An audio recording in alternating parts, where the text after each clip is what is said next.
Ay, si Nadine Lustre, nagpaliwanag matapos batikusin ng online dahil sa pag-absent niya sa parada MMFF Parade of Stars. Dahil kumalat po ang iba't ibang mga chismis, mga batikos online sa hindi pagdalo ng aktres sa promotional activity nga ng MMFF.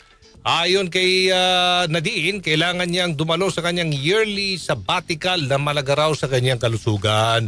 So paliwanag ng actress, siya ay nagpaalam naman kay Vice bago mabsent at ngayong balik trabaho na siya ay kasabay ng pangako na siya babawi.